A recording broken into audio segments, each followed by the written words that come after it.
विशेष गरेर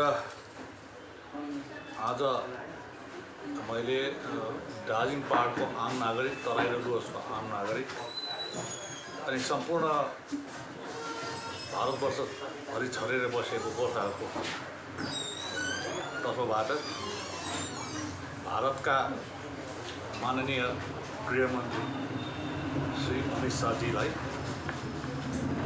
एउटा पत्रचार गरेको छु। ती पत्रको प्रतिलिपि मैले महामहिम राज्यपाल पश्चिम बङ्गाल सम्माननीय मुख्यमन्त्री श्री ममता ब्यानर्जी, माननीय दार्जिलिङ लोकसभा सांसद श्रीमान राजु विष्ट, साथसाथै दार्जिलिङ गोर्खा हिल काउन्सिल एकर्डको हस्ताक्षर गर्ने राजनैतिक दल गोर्खा राष्ट्रिय मुक्ति मोर्चाका अध्यक्ष श्रीमान मन घिसिङ, साथै गोर्खाल्यान्ड क्षेत्रीय प्रशासनको मेमोरेन्डम अफ सेटलमेन्टमा हस्ताक्षर गर्ने दल गोर्खा जनमुक्ति मोर्चाका अध्यक्ष श्रीमान विमल गुरुङज्यूलाई पत्रचार गरेको छु। अनि मेरो पत्रचारमा सम्पूर्ण कुरोहरू यहाँ लेखिएको छु, जो तपाईहरुलाई म अहिले तपाईले लानु पनि सक्नुहुन्छ यसलाई खिचेर।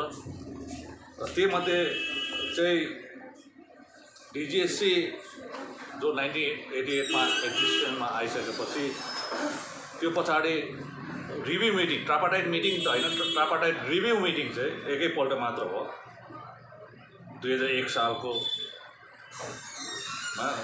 अनि त्यस पश्चात फेरि पछि गएर सेकेन्ड ट्रापाटाइट रिभ्यू मिटिङ भएन। अनि 2011 मा त जिटिएम एक्जिस्टेन्समा आइहाल्यो। त्यस पश्चात पनि त्रिपक्षीय वार्ताहरू भए तापनि यो रिभ्यू मिटिङ भन्ने चाहिँ भएन र यो माग गरेका छौँ। अनि साथसाथै अहिले जुन घडी जिटिएको लिग्यालिटीमाथि अनरेबल सुप्रिम कोर्टमा स्वर्गीय सुभाष घिसिङज्यूले एउटा मुद्दा दायर गरेको थियो, त्यसलाई रेफर गरेर अनरेबल कलकत्ता उच्च न्यायालयमा पठाइएको थियो, अहिले विचाराधीन छ। साथै तपाईहरुलाई म यो पनि जानकारी दिन चाहन्छु कि मैले पनि सुप्रिम कोर्टमा 2016 मा मुद्दा दायर गरेको थिएँ, जो मुद्दाको नम्बर छ 688/2016 र यो 8 तारिक सेप्टेम्बर 2016 को दिन माननीय सर्वोच्च न्यायालय दिल्लीमा सुनवाई भएको थियो। तत्पश्चात पाँचौं चरणको सुनवाई अन्तमा गएर 20 तारिक अप्रिल 2017 मा सकियो। अनि त्यसबेला पनि मैले यो एडमिनिस्ट्रेटिभ पावर र सबै ट्रान्सफर हुनुपर्छ भन्ने थियो, र यो पनि अहिले विचाराधीनै छ। र यो विषयहरूलाई लिएर गरेको थिएँ। अनि आज तपाईहरुलाई म भन्न चाहन्छु कि चाँडोभन्दा चाँडो यहाँ जुन प्रकारको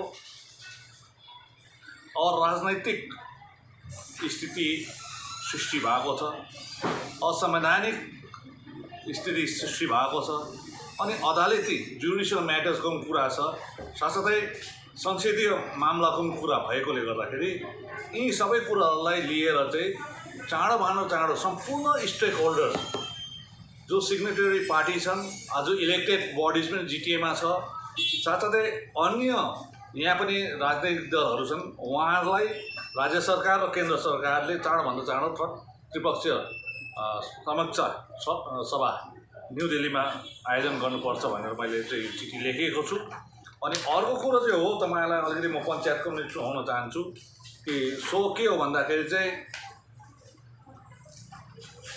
जिटिएको एक्ट 1988 सालको एक्टको क्लज 2, 31 र 32 मा चाहिँ पञ्चायत समिति, ग्राम पञ्चायत र म्युनिसिपालिटी चाहिँ डिजिएससी को सुपरभिजनमा रहन्छ भनेपछि जिल्ला परिषदलाई खारेज गरेको छ त्यो एक्टमा।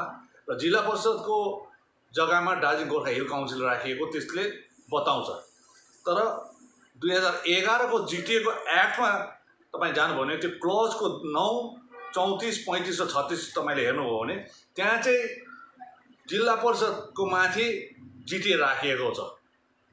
जिल्ला परिषद, पञ्चायत समिति, ग्राम पञ्चायत र म्युनिसिपालिटी। र अब केही दिन पश्चात चाहे त सम्भवतः यहाँ सम्पूर्ण बङ्गालभरि पञ्चायत चुनाव हुन्छ होला, पाहाडमा पनि हुन्छ।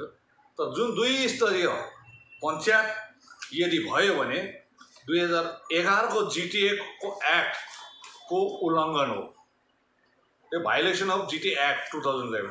फेरि 2टा मात्रै भयो भने चाहिँ यसले के इन्डोर्स गरिन्छ भन्दाखेरि भारतको संविधानको 243M 243M मा अहिले पनि एमेन्डमेन्ट भएको छैन, दार्जिलिङ गोर्खा हिल काउन्सिल छ, त्यसैको आधारमा नै सायद 2 पञ्चायत भएको हो भने GTA को एन्टिटी नन एन्टिटी भएर जान्छ, त्यसको अस्तित्व नै विलीन भएर जान्छ।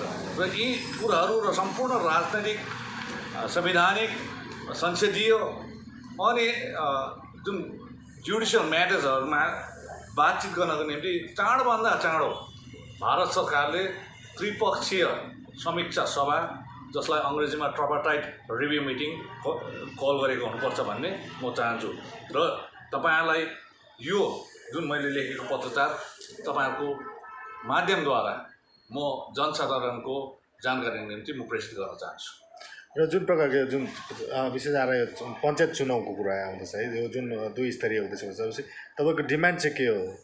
मेरो भनाइ हो कि आजसम्म यतिका वर्षसम्म अन्तिम चुनाव 2000 मा भएको, त्यसको म्याद 2005 मा सकिएको। हजुर। र आज 2023 आउँदाखेरि 18 वर्ष लागिसक्यो। यहाँनिर हाम्रो पञ्चायती राज छैन र हाम्रो एउटा जनप्रतिनिधि छैन पञ्चायतमा। म्युनिसिपालिटीमा इलेक्सन हुँदैछ तर ग्राम पञ्चायतमा, ग्रामीण इलाकामा भने भएको छैन। म यसको विरोधमा छुइनँ, म पनि पञ्चायत क्षेत्रमा छु।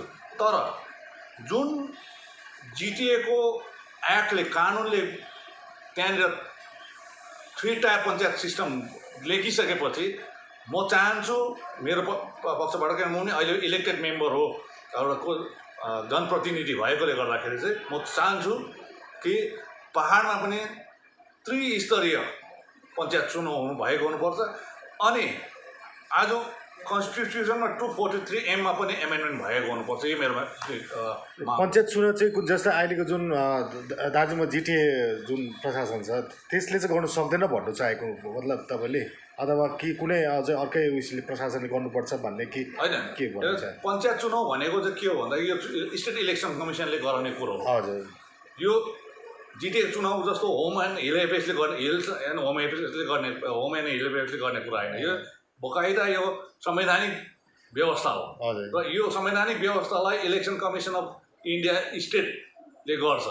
र त्यसले गर्दाखेरि उहाँहरूलाई पनि यो जान्नुपर्छ कि आज 3 टायर सिस्टमको पञ्चायत मतलब चुनाव यदि समतलमा हुन्छ भने दार्जिलिङ पहाड क्षेत्रमा हुनुपर्छ। कारण GTA को एक्ट 2011 मा बनिएको माने त्यो जिल्ला परिषदलाई, पञ्चायत समितिलाई, ग्राम पञ्चायत र म्युनिसिपालिटीलाई यो पहाडी क्षेत्रमा सुपरभिजन गर्ने काम गोर्खाल्यान्ड टेरिटोरियल एडमिनिस्ट्रेसनलाई दिएको छ भनिसकेपछि यहाँनिर एक्टले 3 स्तरीय चुनाव हुनुपर्छ भनेर लेखेकोले गर्दाखेरि यसको विरोधमा चाहिँ जानु हुँदैन। स्टेट इलेक्सन कमिसन भन्छ त्रिस्तरीय मतलब 3 टायर वे नै पञ्चायत हुनुपर्छ। र अब पञ्चायत त एकदमै गराइहाल्ने कुरा छ, तर आज यो एकदमै यो एउटा 11th आवर जस्तो भनौँ न है काहीँ गर्दा। र यो समयमा तपाईँले यो गर्नुको खास के? मैले त हेर्नुहोस् यो कुरोमा त 3 टायरको विषयमा त आजभन्दा धेरै अगाडि पनि उठाएको, तर आज कानुनी रूपले मैले जुन प्रकारले पत्रचार मैले सबैको मैले आशा साँचेको थिएँ कि उहाँहरूले पनि सबै पोलिटिकल पार्टी या अन्यले पनि यो कुरोमा आवाज उठाएर अगाडि लान्छ भनेर, तर अब अहिलेसम्म नउठाउँदाखेरि मैले बाध्य भएर आज मैले चिठी लेखेँ। तर भोलिको दिनमा यदि 2 टायर सिस्टमको यहाँनिर पञ्चायत राज भयो भने त्यस पछाडि मैले के कदम उठाउनु पर्ने, राजनीतिक कदम उठाउनु पर्ने, संवैधानिक कदम उठाउनु, त्यो पछिबाट म निर्णय लिन्छु। के छ?